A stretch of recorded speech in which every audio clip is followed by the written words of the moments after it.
Selamlar, hoş geldiniz. Ben Guzbumur. Bu videomuzda sizlere beyaz yağlı boyalardan bahsedeceğim. Beyaz yağlı boyaların doğaları nasıldır? Hangi yağları kullanmalıyız, hangi yağları kullanmamalıyız veya nadiren kullanmalıyız? İhtiyacımız var mı yok mu? Bunları tartışıyor olacağız. Bunlardan bahsediyor olacağım.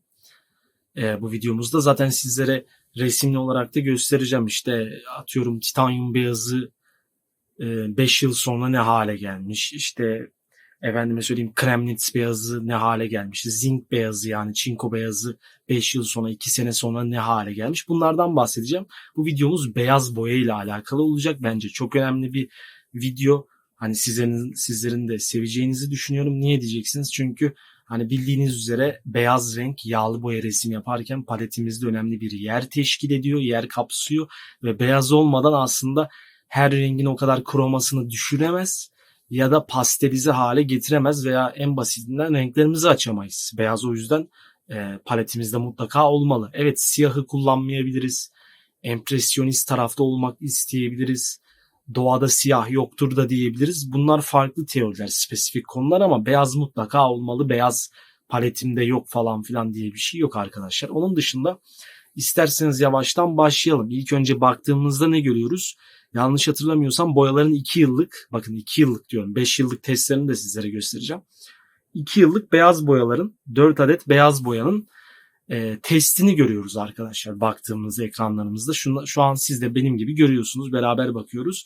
İlk önce Old Holland Titanium White yani Old Holland Titanium beyazı boyasına bakalım. Old Holland markası bence kaliteli bir marka. Türkiye'de maalesef çok kullanan görmedim. Ben de kullanmıyorum çünkü aşırı pahalı bir markada arkadaşlar. Yani Old Holland, işte Rublev, Williamsburg, bunlar kaliteli markalar ama çok pahalılar. Onun yerine biz daha çok Winsor & Newton markasını tercih ediyoruz. Vinton serisini, işte Ladoga, St. Petersburg gibi markaları tercih ediyoruz. Rembrandt markası da var mesela, o da çok pahalı. Yani isterseniz tabii ki de alabilirsiniz. Bu size kalmış. Onun dışında ne görüyoruz? Old Holland titanyum beyazına baktığımızda 2 yıllık sonucunda aslında renginin falan filan sararmadığını, fakat çatladığını görüyoruz. Yani az biraz çatladığını düşünebilirsiniz ama arkadaşlar o yani işin ilk başı.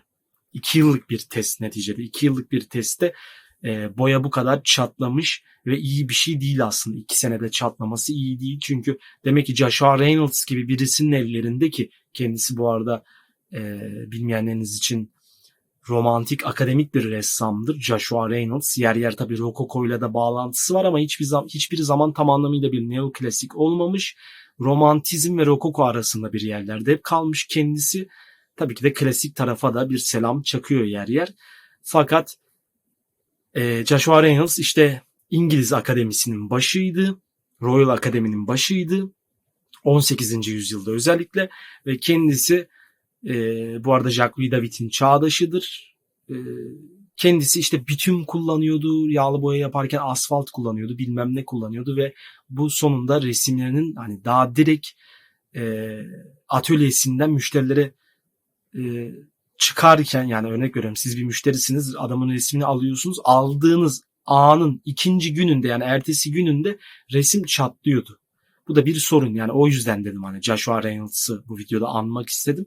Kendisi tehlikeli deneyler yapmış yağlı boyayla. Hani siz olun, yok işte zeytinyağıyla yağlı boya da yaparım. İşte renklerimi açmam lazım. İşte keten yağı kullanmayayım, ceviz yağı kullanmayayım, haşhaş yağı ya da kullanmayayım, ne kullanayım, ayçiçek yağı kullanayım, zeytinyağı kullanayım demeyin arkadaşlar. Kesinlikle bitkisel, yani yemek ürünlerinde özellikle kanola yağı falan filan yemeklerde kullandığımız yağları kesinlikle yağlı boyalarda kullanmıyoruz. Hani bu bir hatırlatma olsun, kullanacağınızdan değil ama öyle insanlar da çıkabilir, siz onları uyarırsınız. Hani bu videoda anlatırsınız onlara. Onun dışında titanyum beyazının çatladığını görüyoruz. Old Holland markasının Zinc White, yani Türkçesiyle çinko beyazı adlı beyazının, yani renginin iyice daha felaketi 2 yıl sonrasında çatladığını görüyoruz. Yine çok aşırı sararmalar yok ama hafif bir sarımtırak var, siz de zaten görebiliyorsunuz. Üçüncüsü Mixed White. Bu Mixed White yani bildiğim kadarıyla işte çeşitli beyazların karışımıyla oluşmuş. Old Holland markasının bu beyaz yağlı boyası da maalesef ne yazık ki çatlamış ve geriye de VAN tam olarak bilmiyorum. Hani VAN diyorum pardon, o V işareti Winsor & Newton markasının Kremnitz beyazıyla bir test yapılmış. Hiç çatlamamış. Fakat 2 yıl olduğunu unutmayın. Tekrar ediyorum, bu görselde gördüğünüz 4 rengin 4'ü de 2 yıllık bir test sürecinden geçmiş. Kurumaya bırakılmış ve ardından da görüyorsunuz. Tabii ki de Cessolu bir kağıt üzerine sürmemişler. Plastiğin üzerine sürmüşler.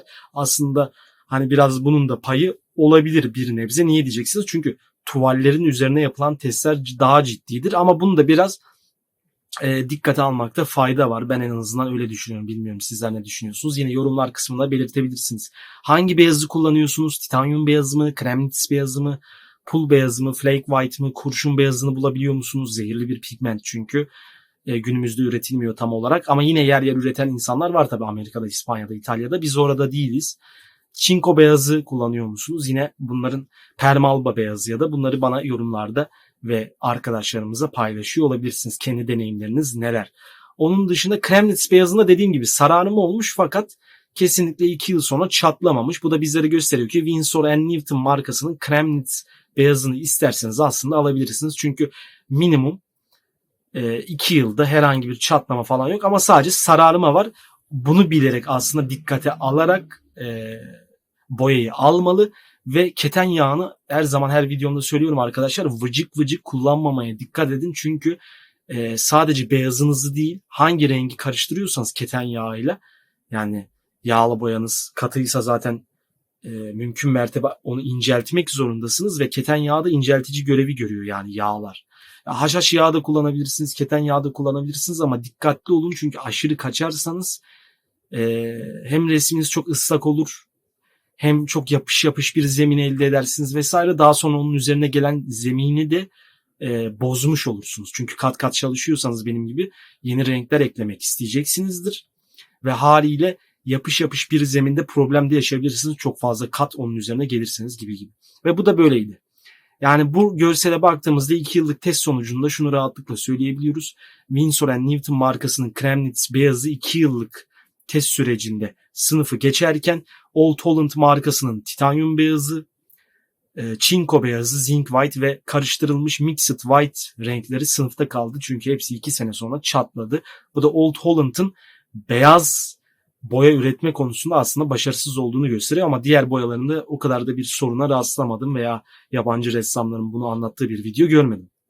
Diğer bir görselimize geçersek, bundan sonraki arkadaşlar görsellerin hepsinde sadece size 5 yıllık test sonuçlarını gösteriyor olacağım. Bunda yine dediğim gibi önemli olduğunu düşünüyorum. Tam deminki 2 yıllık test sonucuydu ve plastik bir levha gibi bir şeyin üzerine sürülmüştü. Fakat burada tamamen gesso, yani astarlanmış, en azından 2-3 kat astarlanmış bir tuval üzerine, linen üzerine çalışmaları görüyorsunuz. İşte siyah şerit çekmiş bunu yapan ressam, çalışan kişi ve 5 yıl blogunda bunu derlemiş. Hani ben de bunu yapabilirdim ama 5 yıl sonra size hani video atmam vesaire mantıklı olmayacağı için bunu bugün burada anlatmak zorundayım arkadaşlar. Hani bildiğiniz gibi ve böyle çalışmaların olması da aslında iç açıcı. Niye ben de size bu çalışmaları paylaşıyorum ki hani yarın öbür gün beyaz alırken aklınıza bu video gelsin her zaman. Bu sizin için bir turnusol kağıdı olsun bu video. Hani düşünün, ya ben beyaz alıyorum ama ya bak ileride sararır mı?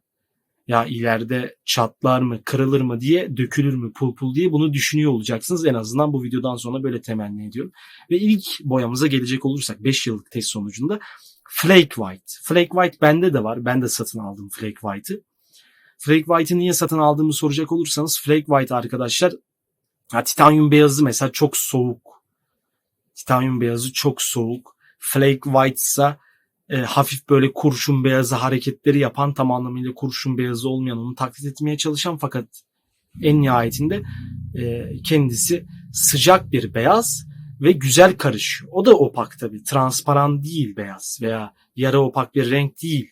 Winsor & Newton markasının Flake White'ı almak isterseniz tavsiye ederim. İşte sararmalar oluyor gördüğünüz gibi ama Winsor & Newton markasının ben Artist serisinden Flake White aldığım için kesinlikle bir sararma olacağını düşünmüyorum. Tabii aşırı vıcık vıcık keten yağıyla çalışmazsam. Keten yağıyla çalışacak olursam az önce de bahsettiğim gibi, dile getirdiğim gibi ileride işte 1-2 sene geçmeden ya da 1-2 sene sonunda beyazlarımın çok kötü şekilde sarardığını görüyor olacaktım. Ama ben tabii keten yağını mümkün mertebe az kullanıyorum. Sadece kalın boyalarımı biraz da olsun inceltmek için kullanıyorum. Özellikle eski boyalarımı. Onun dışında Winsor & Newton markasının Artist serisinden Flake White'ına bakıyoruz. 37 mililitre. Beyazına bakıyoruz arkadaşlar. Üst tarafta da gri, yani siyahla etkileşime geçtiğini görüyorsunuz. Yani siyahla etkileşime geçince büyük ihtimalle Ivory Black bu. Fil dişi siyahı, maviye çalan. Benim gözüme öyle geldi çünkü. Hani Mars siyahı falan, Lamp Black değil. Pain gri de değil. Pain siyahı falan filan da değil. Her neyse Winsor & Newton markasının Flake White, yani pul beyazı arkadaşlar 5 yıl sonra gördüğünüz gibi en sol tarafta görüyorsunuz. Baş tarafta bembeyaz kalmış. Bu bize neyi gösteriyor? Winsor & Newton markasının iyi bir iş çıkarttığını gösteriyor. Herhangi bir çatlama yok vesaire yok. Gamblin markası, yine Gamblin'i de aslında tavsiye ederim. Yani keşke hani ekonomi çok iyi olsa falan filan olsa da Gamblin markasının renklerini de alabiliyor olsak, ama Gamblin yine çok pahalı ve ulaşması zor bir marka arkadaşlar. O yüzden maalesef hani tavsiye etmiyorum değil, ama hani alamıyoruz. Onu da söylemiş olayım. Es geçmeyeyim. Ve Gamblin markasının Flake White ise replacement, yani yerine koyulmuş hue tarzı bir şey. Taklit edilmiş Flake White ve o sararmış gördüğünüz gibi. Gri'yi de belli ölçüde değiştirmiş. Ve Gamblin'in Flake White'ı, pul beyazı sararmış. Gördüğünüz gibi Napoli sarısına dönmüş. Bu istediğimiz bir şey değil. Biz Napoli sarısı kullanmak istiyorsak resimimizde, o zaman Yellow Ochre, hafif limon sarısı, titanyum beyazı falan filan, yer yer çok az istiyorsak çok az ama çok mini minnacık bir kadmiyum kırmızısı veya vermilyon ekleyip Napoli sarısını taklit edebiliriz kendi renklerimizde. Çünkü biliyorsunuz Napoli sarısı sarı demir oksit, yani yellow ochre, sarı okradan elde edilen bir renktir. Yani doğada aslında Napoli sarısı diye bir şey yok. Napoli sarısı ressamların ve renk satıcılarının zamanla elde ettiği bir renkti. Özellikle yani Velázquez dönemine falan kadar uzanıyor bu. Yeni bir şey değil yani Napoli sarısı, ama almak zorunda değilsiniz Napoli sarısını. Dediğim gibi Napoli sarısı istiyorsak Napoli sarısını ya hazır tüpünü satın alırız ya da Yellow Ochre'ımızla Napoli sarısını elde edebiliriz. Fakat biz beyazımızı kullanırken resimde, ki her yerde ham kullanmamaya dikkat ediyoruz tabii. Bence siz de dikkat edin. Kesinlikle onun sararmasını istemiyoruz beyazımızın. Niye? Çünkü resmin dengesini bozar. Bütünlük duygusunu mahvedebilir gibi. Ve burada Gamblin'in Flake White'ının harika bir iş çıkarttığını ne yazık ki söyleyemeyeceğim. Öte yandan Winsor & Newton markasının yine Artist serisinden Foundation White diye bir şey var. O Foundation White da arkadaşlar, o da aslında Flake White ama farklı bir Flake White. Ve onun da çok kötü sarardığını görebilirsiniz. Ve transparan efekti neredeyse koymuş. Üst tarafta görüyorsunuz, siyah şeridi gösteriyor. Bu iyi bir şey değil. Biz yarı opak bir beyaz istemiyoruz. Onun dışında Alman markası Grünbacher markasının pre-tested yazıyor İngilizcesiyle. Önceden test edilmiş Flake White, yine 37 mililitre. O da sararmış. Bu yine istenilen bir şey değil. 5 yıl sonrasında ben beyazlarımın ne yazık ki sararmasını istemiyorum. Hiçbir sanatçı istemez, ressam istemez. İster hobici olun, ister ciddi alın. Hani bu tartışılacak bir konu da değil tabii ki. Burada anlattığım şey. Diğer taraftan Winsor & Newton markasının yine Artist serisinden Kremnitz beyazına bakıyoruz. Kremnitz beyazı da sararmış ve transparanlaşmış gördüğünüz gibi. Old Holland markasının klasik Kremnitz beyazına bakıyoruz. 40 mililitre. Kendisi yine aşırı şekilde sararmasa da yine sarı havayı gösteriyor bizlere. Ve yine o da pul üst taraftan dökülmüş ve siyahı gösteriyor. Siyah şeridi gösteriyor. Bunu yine istemiyoruz. Ve Old Holland markasının yine Flake White'ına bakıyoruz. Kremnitz beyazı ve zinc beyazı karıştırılmış hali yani. Üçü bir arada karıştırılmış bir mixed white aslında bu. Ve bu da yer yer hafif sararmış ve bunda da biraz dökülmeler görebiliriz ama diğerleri kadar da siyah şeridi tamamıyla göstermiyor. Fakat yine de iyi değil. Burada neyi görüyoruz? Flake White'ın pul beyazının aslında Winsor & Newton markasının özellikle harika bir iş çıkarttığını ve hem beyazının rengini koruduğunu, bembeyaz tuttuğunu, hem de sarımtırak havalar vermediğini ve işte çatlamadığını, dökülmediğini görüyoruz. 5 yıllık test süresi boyunca böyle bir şey olmadığını görüyoruz 5 sene sonrasında. Ve üst tarafta grilere baktığımızda özellikle Winsor & Newton markası ve Grünbacher markasının kurşun diyorum Flake White'ları, yani pul beyazlarının grileri zamanla sarımtırak yeşile döndürdüğünü görebilirsiniz. Bu da yine istenilen bir şey değil. Çünkü öyle olmasını istesek, dediğim gibi Napoli sarısıyla beyazı harmanlayıp o zaman grilerimizi falan filan karıştırırdık gibi düşünebilirsiniz. Bir diğer 5 yıllık beyaz testine bakacak olursak, o da yine Alkit Pro Titanium White C.AC yazıyor. Aslında o marka ne tam olarak anlayamadım arkadaşlar. Hani biliyorsanız yine yorumlarda söyleyebilirsiniz. C.AC'den anlamamın çünkü imkanı olmadığı için bunu söylüyorum. Ve yani Old Holland değil, Gambelin değil, Grumbacher değil, her neyse. Bu hangi marka ise Alkit vesaire kullanılmış ve titanyum beyazının 70 mililitrelik titanyum beyazının çok da sararmadığını görebilirsiniz sol taraftaki. Winsor & Newton markasının Alkit titanyum beyazına baktığımızda ise 37 mililitrelik yine çok fazla sararmamış ama hafif biraz sarımtırak havalar var ve siyahı çok az transparan gibi gösteriyor. Bunu da biliyoruz, gördük şimdi. Onun dışında Winsor & Newton markasının Griffin Alkit yine mix white, yani karıştırılmış beyazları görüyorsunuz. Belki 2 beyaz 3 beyaz bir yerde karıştırılmış ve o da iyice bir aslında sararmış ve görüyorsunuz altındaki siyah şeridi biraz da olsun gösteriyor yarı opak şekilde. Ve sonuncusu Gambelin markasının Artist serisinden hızlı kuruyan Quick Dry, yani İngilizcesiyle Quick Dry, Türkçesiyle hızlı kuruyan beyazınınsa arkadaşlar 37 mililitrelik bir tüp 5 yılın sonunda iyice sarardığını ve çok kötü bir hal aldığını görebilirsiniz. Bu da istenmeyen bir şey ve burada da sınıfı geçen şey Alkit Pro Titanium beyazı 70 mililitrelik tüp oldu. Sol taraftaki tüp ama markasının C.AC. Daha sonrasında isterseniz sizler için araştırabilirim. Sizler de kendiniz isterseniz araştırabilirsiniz ve burada sınıfı geçen şey titanyum beyazı oldu.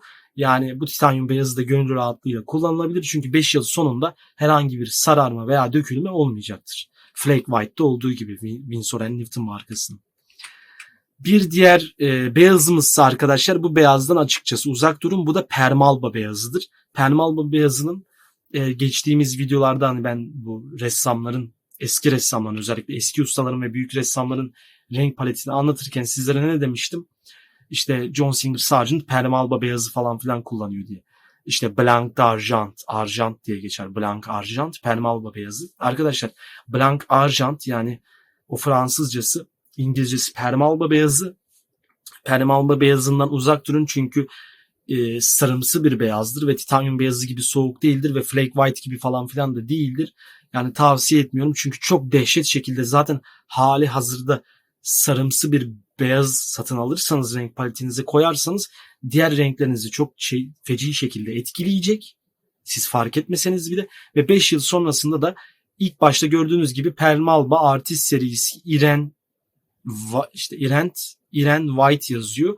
Sapsarı olduğunu görebilirsiniz bakın Permalba beyazın.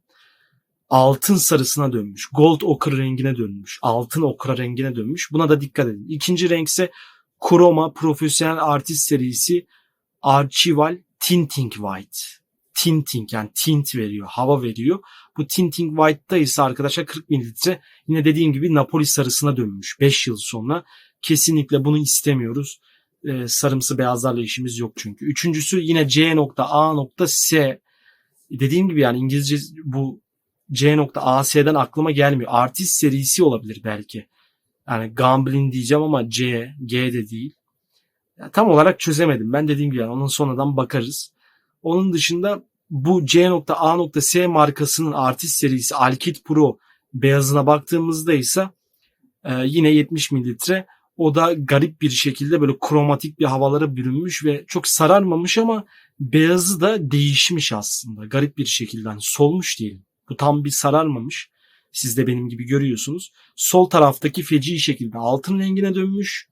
Dondurma rengine dönmüş. En ortadaki tinting beyaz 40 mililitrelik tüp 5 yıl sonra Napoli sarısına dönmüş ve üçüncü beyazımız ise böyle kromatik bir renge dönmüş. Böyle pullu beyaza dönmüş. Bir acayip bir şey olmuş. Simli beyaz gibi. Burada da sınıfı hiçbirisi açıkçası geçemiyor. En sağdaki geçti gibi zannediyorsunuz ama emin değilim. Yani bunlardan dediğim gibi uzak duruyoruz. Zaten bu markalar bu ülkede bulmak zor olduğu için burayı hiç, yani gönül rahatlığıyla bunlardan hiçbirisini alamayacaksınız ve almamanızı da tavsiye ederim. Üçüncüsü ise Holbein. Holbein Extra Fine, Extra Güzel Artist serisinden Ceramic White diye bir şey. Ceramic White. Kremlis beyazı değil, seramik beyaz. Bu seramik beyazsa arkadaşlar 50 mililitrelik bir tüpünü yapmışlar ve gördüğünüz gibi yine o da sararmış ama farklı şekilde tabii sararmış. Alt tarafı daha çok sararırken o siyah şeridin üstünde olan kısmı ise, siyah boyanın üstünde olan kısmı ise aslında o kadar da sararmamış. Belki bir ihtimal kullanılabilir ama ülkemizde yok maalesef. Bu Holbein markası ben boyaları rastlamadım. Varsa bile 3000-4000 liradır. 37 mililitrelik tüpler falan filan. O da aklınızda bulunsun. Gamblin serisinin yine bir beyazına baktığımızda Radiant Beyaz diyor. Radiant Beyaz her neyse artık ilk defa duydum Radiant Beyaz Artist serisinden. O da sararmış. Garip bir şeye dönmüş görüyorsunuz. Sonra Lucas markası, yani Lucas markasını kullananlar zamanında görmüştüm. Benim gittiğim atölyede hoca falan filan da kullanıyordu eskiden ama Lucas markasını yine arkadaşlar tavsiye edemeyeceğim. Bence Lucas markasını kullanmayın. PBO kullanmayın ama isterseniz kullanabilirsiniz. Yani diğer renklerini kullanabilirsiniz ama Lucas markasından beyaz falan filan almayın. Hani böyle bir tavsiyede de bulunmuş olayım. Lucas markasının peki opak beyazına baktığımızda Opakue yazıyor. Türkçesiyle opak beyazı 37 mililitrelik bir tüp ve o kadar da aslında beyazlamamış. Yarı opak bir şekilde zaten görüyorsunuz. Yani bu alınabilir aslında belki Lucas markasının beyazı. Hani demin tam almayın dedim ama isterseniz de alabilirsiniz. Bu sizin keyfinize kalmış ve burada sınıfı geçen marka ise Lucas markası oldu. Holbein ve Gamblin markası beyaz boya anlamında sınıfta kaldılar. Ve diğer renklerimiz ise yeniden Permalba beyazı görüyorsunuz. Permalba markası Artist serisinden Titanium beyazı diyor. 37 mililitrelik, düzeltiyorum. Permalba beyazı değil bu. Ama görüyorsunuz Permalba beyazı gibi olmuş zaten. Hani marka resmen oyun oynamış ressamlarla. Niye diyeceksiniz? Permalba az önce bahsettiğim gibi sarımsı, Napoli sarısı gibi bir beyaz. Güzel bir beyaz değil. Bazı yerlerde belki kullanışlı olabilir ama dediğim gibi ileride çok fena şekilde sararıyor. Turunculaşmaya başlıyor. Sadece hani sararsa yine iyi. Turunculaşıyor. Daha da kötü. Ve Permalba markasının titanyum beyazı ise çok kötü şekilde sararmış. En sol tarafta yine benim gördüğüm gibi sizler de görüyorsunuz. Öte yandan Vasari markasının klasik titanyum beyazına baktığımızda ise yine Artist serisi bunlar. İkide bir Artist serisi demekten de ben de sıkıldım çünkü Artist serisi. Bu renge baktığımızda ise yine sararmış. Napoli sarısına dönmüş. Lucas'ın yine titanyum beyazına baktığımızda o normal kalmış. Bu neyi gösteriyor? 5 yıl sonra aslında Lucas iyi bir iş çıkartmış. Çünkü sararma falan filan yok. Bir dökülme yok. Öte yandan Old Holland, dediğim gibi altını çiziyorum. Old Holland kaliteli bir marka boya anlamında ama beyazlarda sınıfta kalıyor.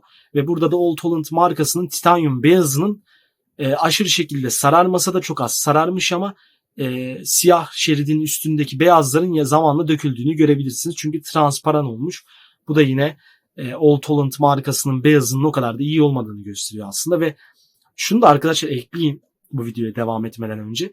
Şimdi yani diyorum ya beyazlar dökülüyor veya sararıyor şu bu. Bu aslında şununla da alakalı. Siz hangi maddeyi kullanıyorsunuz resim yaparken? Bu çok önemli. Yine videolarda, yani bu videonun altına lütfen yorumlarda yazın. Bilmeyen arkadaşlarınız da sizden faydalanmış olur. Kendi tecrübelerinizden bahsedersiniz isterseniz veya bir soru yöneltebilirsiniz bana. Önemli değil. Hepsini açığız. Hani mesela örnek veriyorum, beyaz boyayı çok fazla keten yağınızla karıştırıyor musunuz? Ceviz yağıyla karıştırıyor musunuz? Efendime söyleyeyim, tinerle, sürekli her katta tinerle mi resim yapıyorsunuz? Bu tavsiye edilen bir şey değil. Çünkü sadece ilk katta tinerle çalışmalısınız. Veya çok az yer gölgelerde tiner kullanmalısınız ama o da aşırı değil. Mini minnacık. Hani Liquin mi kullanıyorsunuz? Yine Liquin modern bir hızlı kurutucudur Liquin. Boyanın hızlı kurumasını ve parlaklık hissiyatı verir. Yani pre-varnish aslında. Yani vernik öncesi gibi bir şey. Yani ilk vernik gibi bir şey aslında. Liquin. İsterseniz kullanabilirsiniz Liquin yine.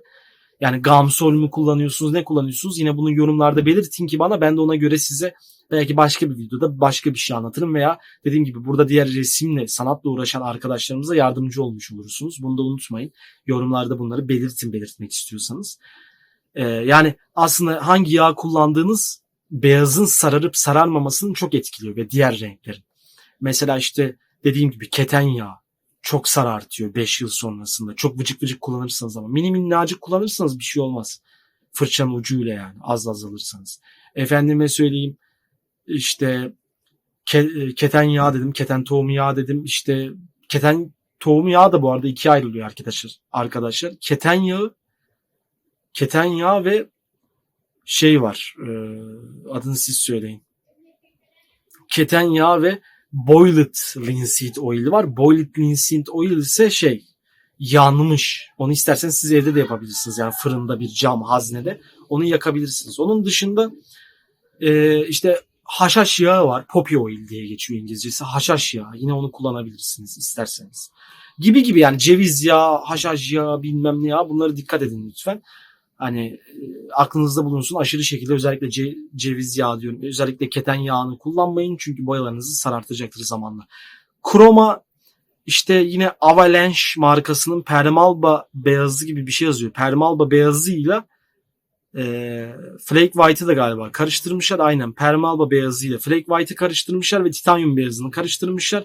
Ve burada da sonuç yine dediğim gibi sararmayla sonuçlanmış. Çünkü boyanın alt tarafları sararmış. Üst taraf fazla sararmamış ama yine de çok iyi değil. Sararmasını istemiyoruz. Adı üstünde bu bir beyaz. Sararmasını isteseydik Napoli sarısı kullanırdık. Yani beyazlarımızı Napoli sarısıyla kullanıyor olurduk. Bir diğer renk testimiz ise 5 yıl sonunda Winsor & Newton markasının yine titanyum beyazı. Bu 37 mililitrelik tüp sararmış yine gördüğünüz gibi. Yani kendi yağından dolayı da biraz sararmış olabilir. Çünkü arkadaşlar boyaların içinde tüplerimizin içinde yağ da var bir miktar. Az da değil bu, çok fazla da var. Bunlara da yine dikkat edin. İsterseniz yağını akıtın çünkü içindeki yağ keten yağı. Ama çok fazla da akıtmayın çünkü boyanız içeride kuruyabilir zamanla, oksitlenebilir. Yani bir miktar yağ kalması iyi bir şeydir. Onun dışında Gamblin markasının titanyum beyazına bakıyoruz 37 mililitrelik tüpte. O da sararmış. Grumbacher markasının pre-tested titanyum beyazına bakıyoruz. Ona baktığımızda ise çok fazla sararmamış. Grumbacher markasının diğer bir beyazına, titanyum beyazına baktığımızda Covignal falan filan İngilizce şeyler yazıyor işte. Covignal form, bir şey formunda bir titanyum beyazı bu. Ve bu da hafif sararmış ve boyada galiba biraz dökülmüş siyah şeritte. Çünkü transparan yine gördüğünüz gibi siyah geçiriyor. Bu da iyi bir şey değil. Ve burada da sınıfı geçen marka ise Grumbacher markasının önceden test edilmiş titanyum beyazı oldu. Grumbacher ama Türkiye'de satılmıyor. Bir diğer şeyimizde ise Old Holland markasının zinc beyazı ve ne yazıyor da titanyum beyazı galiba. Zinc beyazı ve titanyum beyazı mı, tint mi artık her neyse bunun bir karışımını görüyorsunuz. Çok fazla sararmamış ve bence açıkçası kullanılabilir. Gamblin markasının titanyum beyazı ve zinc beyazıyla, yani titanyum beyazı ve çinko beyazıyla karıştırılmış halini görüyorsunuz. Sararmış hafif de olsa. Üst taraflar iyice sararmış hele. Vasari markasının titanyum beyazı ve zinc beyazıyla karışımını görüyorsunuz. Ya biraz çok az sararmış ama aşırı da sararmamış. Ve orijinal Permalba beyazının Permalba orijinal white diye 150 mililitrelik beyazınsa hiçbir şekilde sararmadığını, çatlamadığını, opak bir şekilde kaldığını görüyoruz. Ve burada da sınıfı geçen marka açıkçası biraz Vasari ama Vasari hafif sararmış neticede. Permalba orijinal beyazsa hiçbir şekilde sararmamış ve çatlamamış ve transparan glaze gibi hareketlere maruz kalmamış. Bu da bizlere gösteriyor ki Permalba orijinal beyaz kullanılabilir ama bunu nereden bulabiliriz açıkçası onu da bilmiyorum. Onun dışında Rembrandt markasının yine Türkiye'de satılıyor. Yani resim dükkanlarına Üsküdar'da veya Beşiktaş'ta giderseniz sıklıkla göreceksinizdir ki İstanbul'da yaşayanlar için özellikle bunu söylüyorum veya başka bir yerde de yaşıyor olabilirsiniz. Orada hep Rembrandt boyaları vardır ama çok insanlar başlarında olmaz. Çok başlarında gezinmeyiz. Niye gezinmeyiz? Çünkü pahalılar. Yani aşırı bir de pahalılar arkadaşlar. Hani öyle böyle değil. Yani 37 mililitrelik tüp çok dehşet fiyatlar istiyor. İşte 1000 lira istiyor, 1300 lira istiyor. Fakat yani 1300 lira ona vereceğinize Winsor & Newton markasının 37 mililitrelik küçük tüplerde satılan küçük tüpte demeyin yani, hemen vıcık vıcık sıkmıyorsanız, yani aşırı bir empresyonistler gibi böyle fırçanızda çok kalın macun gibi boyalarla resim yapmıyorsanız, benim gibi resim yapıyorsanız, kat kat az boyayla çok iş yapıyorsanız, yani aşırı da az demiyorum bu arada, yine tavsiye ederim Winsor & Newton markasının renklerini kullanmaya özen gösterin. Öte yandan Rembrandt markası ise ya parası olanlar, hali vakti yerinde olan insanlar için daha çok, veya sanatçılar için, yani aşırı sanattan para kazananların tercih edebileceği bir marka. Çünkü niye? Rembrandt markası dediğim gibi pahalı ülkemizde, o yüzden. Ve Rembrandt markasının extra fine transparan beyazını görüyorsunuz. Trans beyaz 40 mililitre. Burada ise transparan beyaz çok dehşet şekilde sararmış. Bu da bize neyi gösteriyor? Bu istenilen bir şey değil. Ama isterseniz tabii ki de transparan beyaz kullanabilirsiniz. Veya beyazı biraz transparan hale getirmek veya glaze yapmak istiyorsanız beyazlarınızı, keten yağınızla beyazınızı karıştırıp, bayağı karıştırıp glaze efekti yine yapabilirsiniz. Bu size kalmış ama yine de sarartacaktır beyazlarınızı. Onu da söylemiş olayım. Ama tül efekti vermiş olursunuz. Öte yandan Winsor & Newton markasının trans beyazına bakıyoruz. 120 litre. 120 mililitrelik Winsor & Newton markasının transparan beyazıysa o da sararmış ve iyi bir hal almamış açıkçası. Bu da bizlere gösteriyor ki bu transparan beyaz çok fazla kullanılmamalı.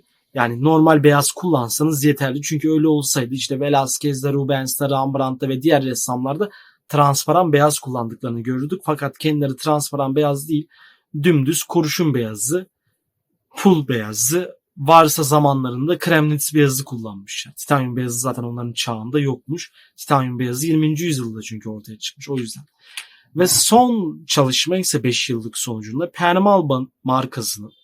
Bu da çok garip bir şey ya. Permalba normalde boyanın, markanın ismi olmaması lazım. Permalba boyanın türü, yani beyazın türü arkadaşlar. Dediğim gibi blanc argent. Yani Türkçesiyle blanc argent, Türkçesiyle permalba aslında, işte İngilizcesi permalba beyazı. Ve sarımsı bir beyazdır. Bahsettim 10 dakika öncesinde. Permalba markasının zinc beyazı, yani çinko beyazına baktığımızda ise sarardığını, dehşet şekilde sarardığını görüyoruz ve bu neyi gösteriyor? Bundan uzak durun. Kesinlikle almayın. Vasari markasının çinko beyazına bakıyoruz. Az sararmış. Alınabilir, alınmayabilir. Size kalmış. Lucas markasının yine çinko beyazına baktığımızda ise çok fazla aslında sararmamış, ama çinko beyazı arkadaşlar güçlü bir beyaz değil. Onu da sizlere söyleyeyim, isterseniz kullanabilirsiniz paletinizde. Yani bana veya internetteki diğer ressamlara bakmak zorunda da değilsiniz. Hani bunlar ne düşünüyor ne düşünmüyor diye. Bizim burada verdiklerimiz tavsiye ve test sonuçlarından size sadece bahsediyorum. Biraz sohbet eşliğinde. Yani dediğim gibi kesin yargı size aittir. Çinko beyazı kullanmak istiyorsanız çinko beyazı, flake white kullanmak istiyorsanız flake white, titanyum beyazı ise titanyum beyazı veya her neyse diğer beyazları kullanabilirsiniz veya herhangi bir marka, ama sorumluluk size ait. Lucas markasının çinko beyazı bence iyi bir iş çıkartmış. Grumbacher markasının pre-test, önceden test edilmiş çinko beyazıysa sararmış. Gamblin markasının çinko beyazı yine sararmış. Winsor & Newton markasının çinko beyazı sararmamış. Testi geçiyor yani. Holbein markasının çinko beyazı da aşırı şekilde sararmamış ama hafif bir sarımtıraklık var. Çok az, ben onu fark ediyorum. Bu biraz ressam gözleriyle de alakalı. Renklerin o tonel geçişlerini hafif de olsa görebilmelisiniz. Kartal göz gibi. Yani bu videoda arkadaşlar sizlere gösterdiğim gibi, yani bahsettiğim işte titanyum beyazı, bakın Old Holland ilk videonun başında bahsettiğim gibi çatlamış 2 yıl sonrasında, bakın bu çok kötüdür. Bu bir marka için dehşet verici bir durumdur. Niye? Sanatçılarını çünkü dolandırıyor musun sen? Hani söylemiyor musun? Bak 2 yıl sonra çatlayacak diye. Niye söylemiyorlar biliyor musunuz arkadaşlar? Çünkü kendileri de bilmiyorlar ne yaptıklarını. Yani kendileri evet formülü biliyor, yapıyorlar ama gün sonunda emin değiller. Yani işte biz bu beyazı yapıyoruz, şunu yapıyoruz, bu rengi üretiyoruz ama bak çatlar mı, bunu bir test yapalım falan diye bir şey yok. Çünkü kapitalizm olduğu için adam formülü yapıyor, üretiyor. Onu kocaman sanayi makinalarında o renkleri dövüyor ve tüpleyip size satıyor. Size, bana satıyor. Biz de alıyoruz. Bir bakıyoruz 2 yıl sonra beyazlarım çatlamış. Niye acaba, değil mi? Ya çok yağ kullandın, yok ya çok vıcık vıcık tiner kullandın, ya da dediğim gibi markanın suçu. Sen az yağ kullanmış olabilirsin ama Old Holland markasının sattığı titanyum beyazı gibi çatlamış. Öte yandan çinko beyazı da çatlamış. Mixed beyazı da çatlamış ve Winsor & Newton markasının Kremnitz beyazı çatlamadan hayata meydan okumuş ama sararmış. Yani umarım arkadaşlar dediğim gibi keyif almışsınızdır. Markalar bunları bizlere niye anlatmıyor? Az önce videonun sonunda da olsa sizlere bilgisini verdim. Markalar bizlere bunu anlatmıyor çünkü kendileri de ne yaptıklarının farkında değiller ve sadece beyazda değil ama birçok boyalarda arkadaşlar katkı maddesi var. İşte efendime söyleyeyim içine yağ koyuyorlar, koymak zorundalar ama aşırı olmamak kaydıyla. Dolu gösteren markalar da var. Mesela tüpün örnek veriyorum bu bir tüp. Bu yarısından fazlası yağ dolu vıcık vıcık çok az pigment. Bunları da yine boya alırken dikkat etmeyi unutmayın. Özellikle beyazlarda ise arkadaşlar beyazlar hayati önem taşır yağlı boya resim yaparken. Yani beyaz bir renk satın alırken hani eminim ki bu videodan sonra en azından öyle olmasını temenni ediyorum. Bu videodan sonra artık beyazlarınızı alırken biraz daha şüpheci, iyi anlamda şüpheci olacaksınız. Ve diyeceksiniz ki bir dakika her beyazı almamalıyım, her markadan almamalıyım. Bu Old Holland gibi pahalı markalar olsa bile daha mantıklı markalardan daha böyle makul fiyata almanızı tavsiye ederim ve özellikle işte Lucas markasından alabilirsiniz. PBO'yu bilmiyorum, bir testi yapılmamış. Varsa benimle paylaşırsınız. Winsor & Newton markasının Kremnitz beyazını ve Flake White'ını satın alabilirsiniz. Gibi. Yani bu videodan sonra işte dediğim gibi bakın. Videodan sonra bakın isterseniz ara ara unutursanız çünkü insan zihni unutabilen bir şeydir. Beyaz alacakken bu videoyu oynatırsınız dersiniz ki hangi beyazı almaya gideyim veya sipariş vereyim. Bak şu çatlamamış, şu sararmamış ben bundan sipariş edeyim deyip bu videoyu referans olarak alabilirsiniz ve bu videoyu referans almanın dışında da arkadaşlarınızla paylaşabilirsiniz. Özellikle güzel sanatlar çevresinde okuyan arkadaşlarımızdan bahsediyorum. Bu videoyu onlarla paylaşın. Niye? Çünkü siz söylemezsiniz belki çekinirsiniz ama arkadaşlarınız hocanıza söyler. Hocanız ya illa benim videomu izleyecekler diye bir şey de yok bu arada. Siz anlatırsınız. Hocanız da der ki bak bu doğru bir şey, bu makul, anlattığı şey doğru diyebilir. Hani bilmiyorum, hocalarınızı tanımıyorum çünkü. Yine böyle şeyle çıkabilirsiniz yani kendiniz bakarsınız işte yani videoyu referans olarak dediğim gibi kullanabilirsiniz.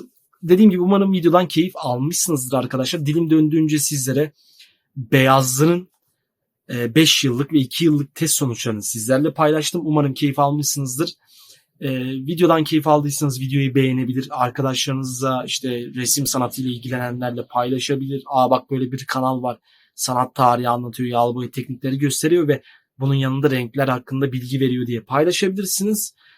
İşte anneniz babanız seviyorsa onlara söyleyebilirsiniz. Onun dışında videoyu beğenmeyi unutmayın.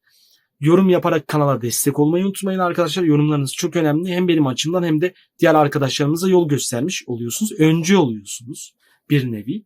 Bir artçı oluyorsunuz daha doğrusu. Daha sonrasında ise dediğim gibi öğrendiklerinizi bu videodan çıkardığınız dersleri de kendi hayatınızda, resimlerinizde falan filan uygulayabilirsiniz diyorum ve sizlere veda ediyorum. Başka bir videoda görüşünceye dek kendinize çok iyi bakın. Sanattan ve güzellikten ayrılmayın. Hoşça kalın.